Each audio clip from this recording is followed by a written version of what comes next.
the risk is clearly going down. So we have to push for alert level 2. And at the very worst, alert level 3, this last quarter is the last chance for our entrepreneurs to make it. That was the President's Entrepreneurship Advisor, Joey Concepcion, making an argument for the easing of restrictions in NCR a level further to get the economy moving. The appeal was granted, but only up to a certain extent, as the IATF approved a downgrade to Alert Level 3 in Metro Manila. Establishments were eager and excited to reopen business further ahead of the announcement as they bank on the holiday season to boost sales. Good evening, I'm Gretchen Ho. I'm Robbie Alampa. You're watching The Big Story.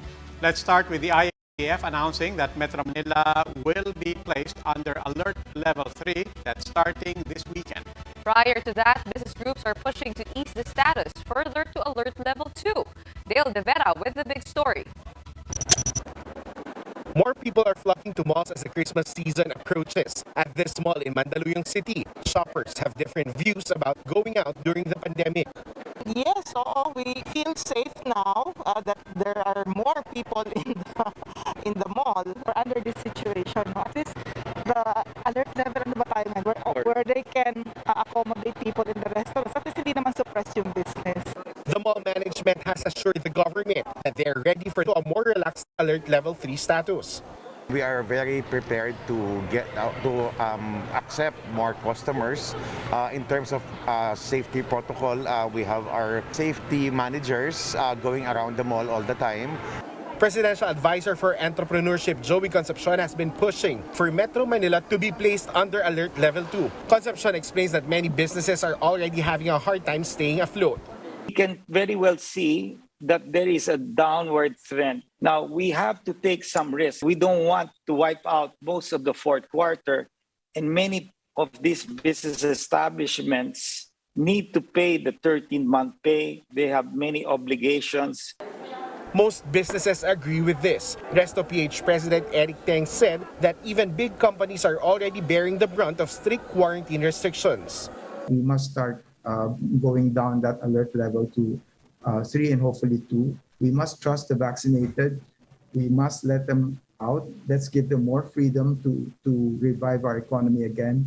The Private Hospital Association of the Philippines has opposed a further easing of restrictions. PHAP President Dr. Jose Rene De Granos said it is too early to jump to level 2 since many hospitals are still full.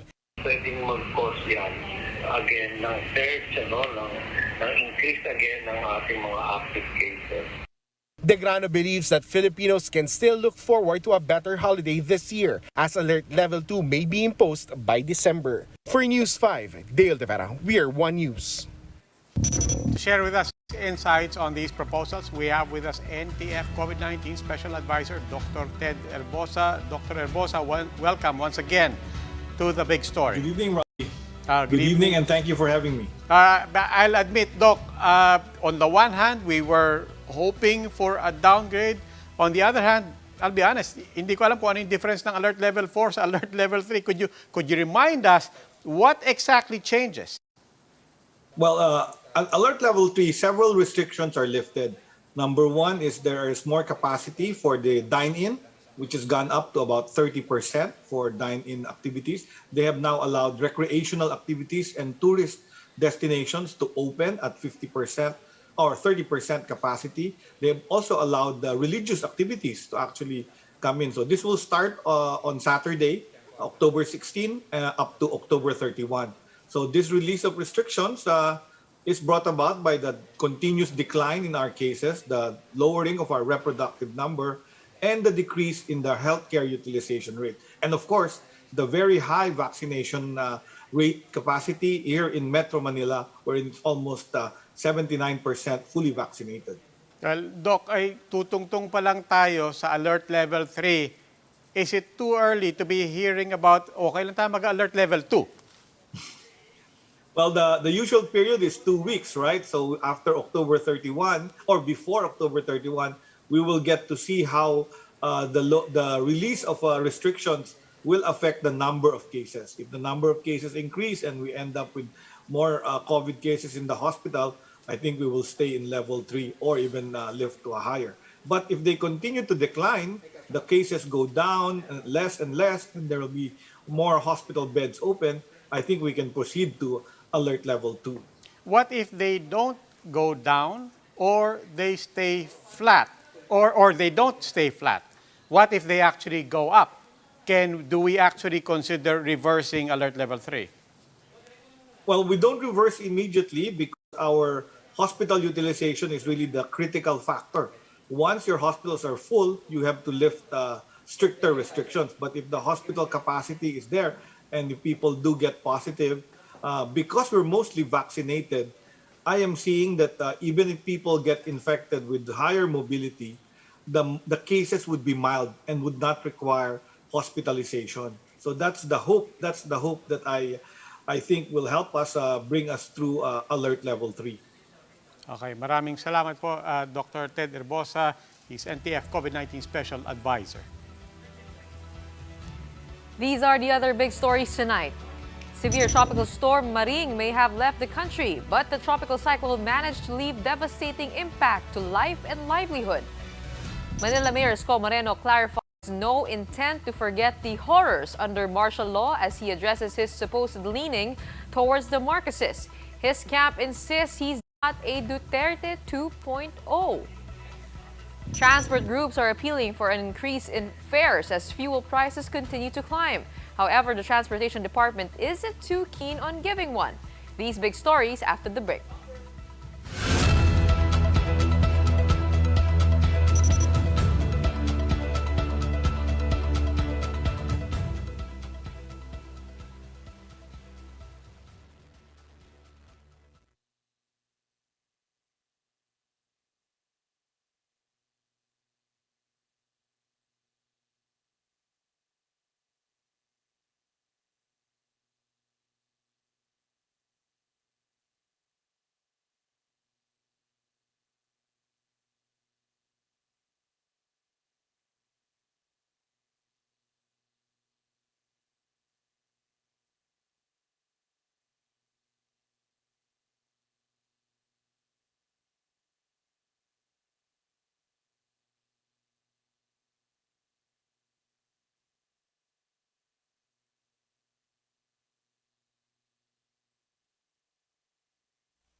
Good evening. You're still watching The Big Story. I'm Robbie Alampay. And I'm Gretchen Ho.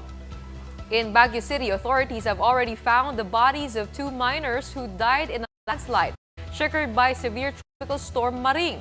Maring's wrath also led to the collapse of Bayugao Bridge in Ilocos Sur that left many trucks stranded. Laila Pangilinan with the details. Authorities finally found the bodies of 2 miners who went missing after a landslide hit parts of Baguio City. The casualties, one aged 12 and the other 4, were discovered in their room. Hinarang ko yung kamay ko doon sa may pader. Pagkaharang ko, yung ilaw na ganyan, tinatawag ko ang asawa ko. Walang sumasagot. Kasi iniilawan ko siya na ganyan. Tapos nung walang sumasagot, nilagyan ko ng lakas ng loob ng katawan ko na makaahon sa putik na kalahating katawan. Kaya yung kahoy na yon, doon ako nagbitin para lang makaahon. Ocampo lost her husband, daughter and sister to the tragedy and is struggling to find a way to start anew. Hindi ko po alam kung paano simulan, baka hindi ko po makakayanan.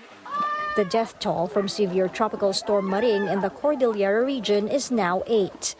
Authorities said that rains brought by Maring were heavier than that of Ompong and Ondoy a few years back. Yun nga po, yung una kasi is yung sinabi na is signal number 1. Kaya naging complacent siguro yung natin. Pero hindi nila in-expect na ganun talaga kalakas yung buhos ng ulan. Tsaka ganun din na diretso din na napakalakas talaga.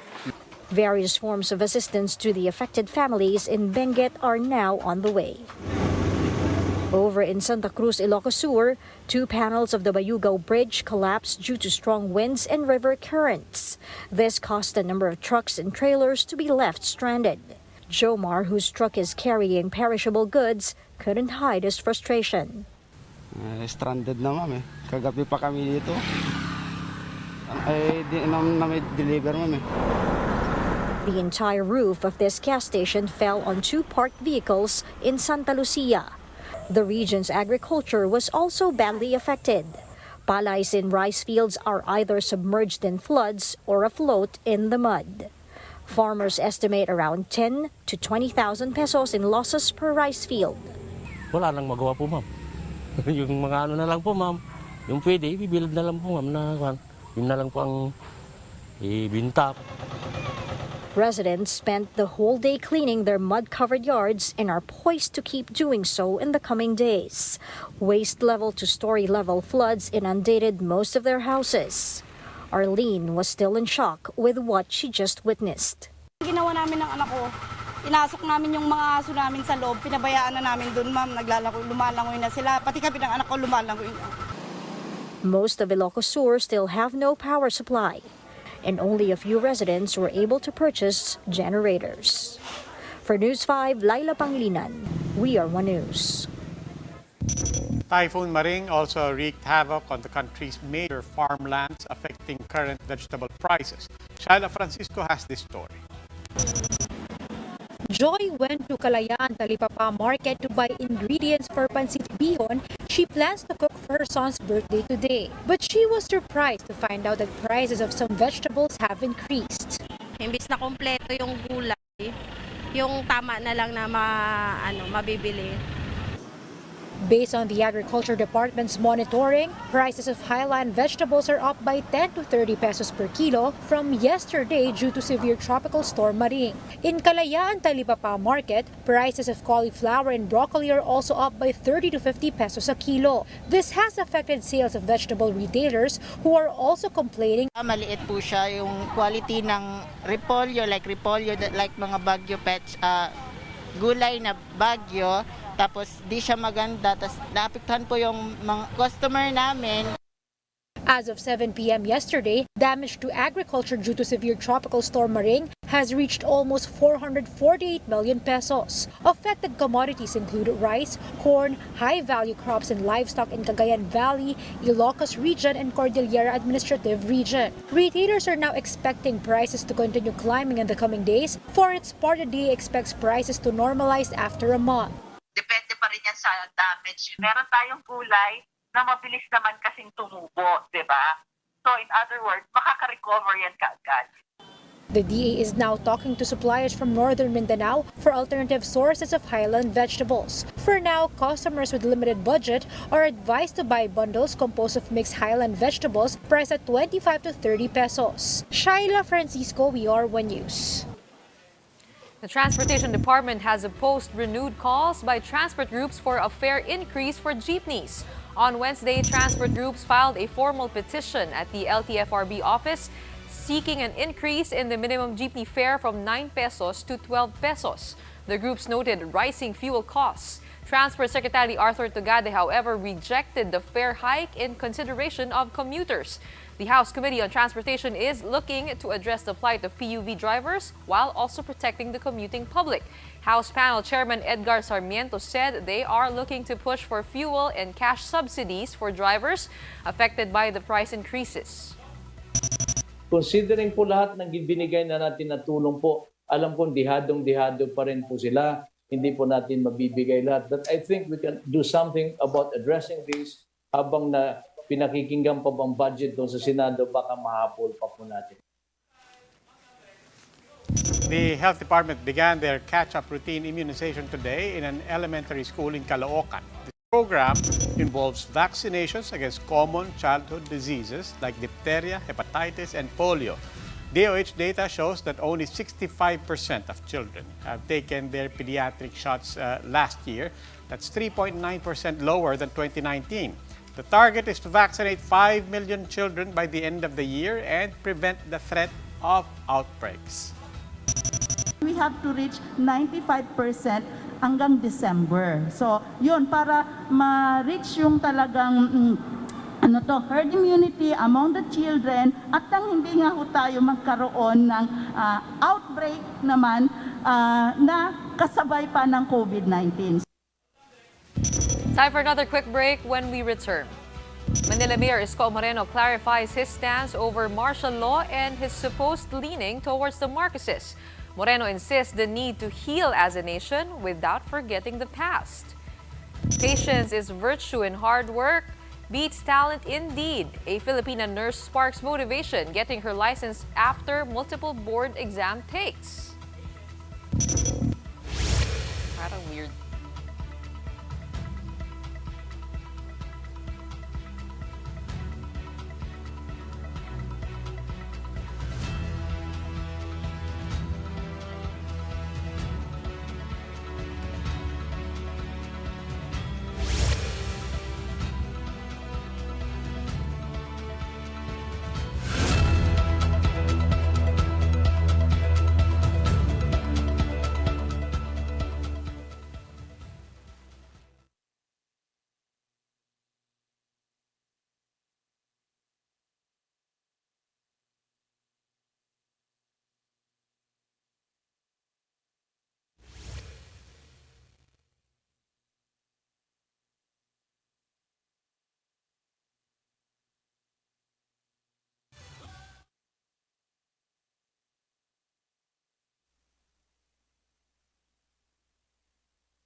Good evening. You're still watching The Big Story. I'm Robbie Alampay. And I'm Gretchen Ho.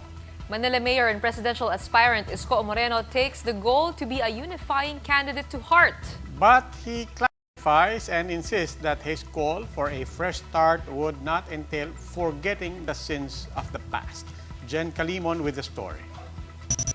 I can work with anybody. If we can unify people, why not? Manila Mayor Isko Moreno has insisted on being a unifying candidate.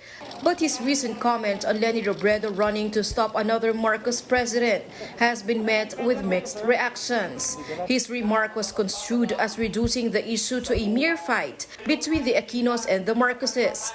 But Mayor Isko clarifies that he does not mean forgetting the past. We don't forget what happened in the past. We will always remember their mistakes and successes. With their success, we will duplicate and innovate. With their failure, papanagutin natin sila sa mata ng batas. He also defended his reaction towards the vice president, saying that as a leader, Robredo should have her own stance. When you try to take the leadership, you must be decisive. You must have a goal. And may decision ka sa buhay. May sarili kang disposition. How can you decide na on things that, nakakailanganin kung padili-dali ka pa, hindi mo malaman. You have to take that kind of risk. In 1PH, wag po, Moreno's campaign manager Lito Banayo attributes the Manila Mayor's rush of words to a sense of betrayal from the Robredo camp. Feeling ni Isko was may sense of betrayal no? Kasi all the time, we were made to believe that the Vice President was being an honest broker towards unification. Nevertheless, Banayo said that Isko will never be a copycat of President Duterte. He says Isko would prove to be more gentler in his tone. In the next few days, you will notice, you will see na si Isko, no matter the sabihin natin ang galing sa hirap, is very much a gentleman. Meanwhile, Isko's Chief of Staff Cesar Chavez has resigned from his post. There are speculations that Chavez resigned due to his conflict and differences with Moreno's campaign team. But this was denied by the Acción Democrático, citing a new job and health reasons for Chavez's departure. Reporting for News 5, Jen Calimon, We Are One News. The government wants e-commerce sites to stop the sale of text blaster machines, noting its impact to potentially boost election campaigns this pandemic. Mobile journalist Pamela Vasquez with that report.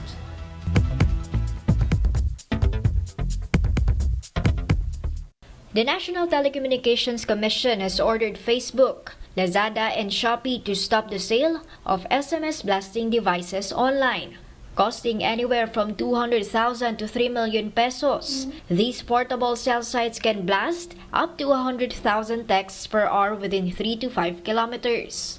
The NTC says the importation and sale of these devices are illegal, but putting a stop to it will be challenging as candidates now have to resort to technology to campaign. They have to find ways. The use of SMS or texting, including option for live chat between a political party or candidate and potential voters, are being done already in many parts of the world. This comes in the wake of the controversial emergency alert blast linked to presidential candidate Bongbong Marcos. With large-scale political rallies out of the question, political strategists say they have to get creative to reach their audiences. But Office of the Vice President spokesman Barry Gutierrez warns that the battle on social media will be uneven. Nakakatakot yung implications nun. Social media is really an arena that is dominated ng pera. It is really designed to favor people, institutions na kayang gumastos to get their message out. Targeted ads, maintenance of troll armies. Candidates are also expected to turn to traditional media to get their agenda across. Political parties and rich candidates can use television, radio talk shows, political advertising, and newspapers to reach their constituency. Meanwhile, officials of Facebook, Lazada, and Shopee have been ordered to appear before the NTC on October 27 to explain their side. Mobile journalist Pamela Vasquez, We Are One News. And here are other big stories we're keeping our eyes on. Veteran broadcaster and former Vice President Noli De Castro has withdrawn his senatorial bid for 2022. In a statement, De Castro said he backed out of the senatorial race after he realized that he can better serve the Filipinos through broadcasting. He thanked his party, Acción Democrático, and their standard bearer, Isko Moreno, for their trust. Labor Secretary Silvestre Bello is expressing openness to run for senator in 2022 as substitute candidate to his brother. The Labor chief confirms that the Silvestre Bello Jr., who filed his COC for senator last week, was actually his brother. For now, Bebot says he wants to focus on his role as Labor Secretary. Meanwhile, the COMELEC says the substitution option is an essential part of the electoral process and should not be removed. COMELEC spokesman James Jimenez says the only way to avoid the rule being abused is if Congress revisits it.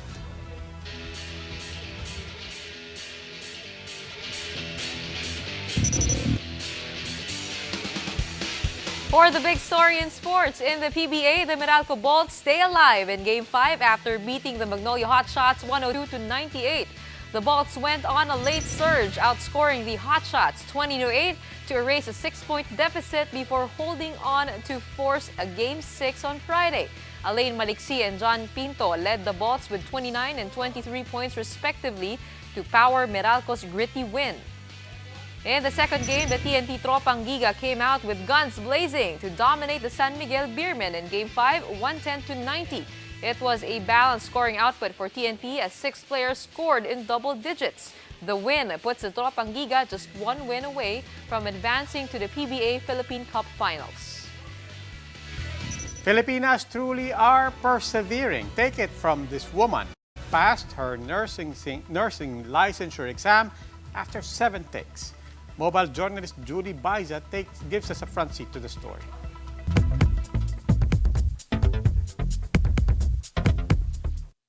As the saying goes, try and try until you succeed.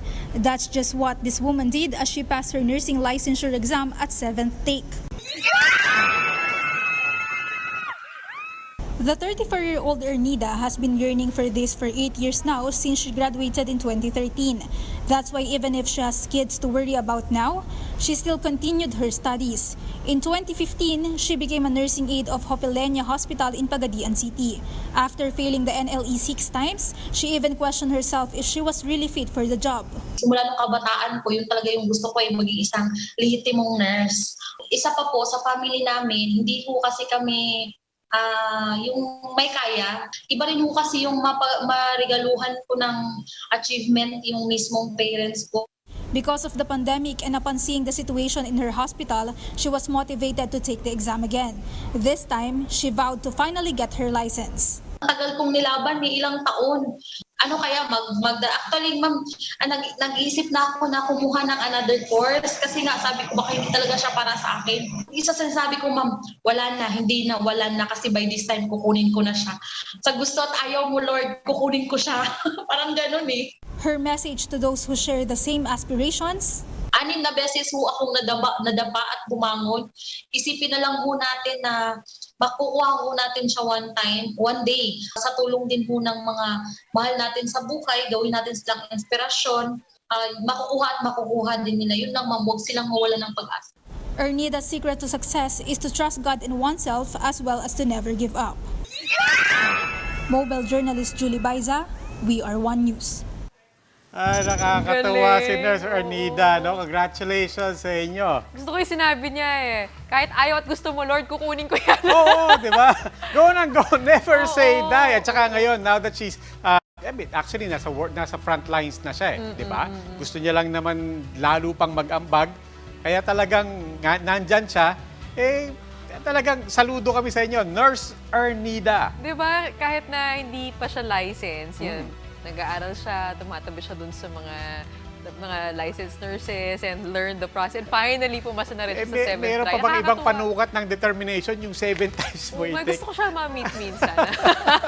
Congratulations sa Ma'am Ernida, Nurse Ernida. And saludo sa ating mga nurse. Gusto ko lang sabihin na napakatapang niya. During a pandemic, marami kasi parang natatakot na eh. Pero siya, go pa rin. Kaya saludo kami sa'yo at mag-ingat ka. Mag-ingat po kayo lahat. Maraming salamat.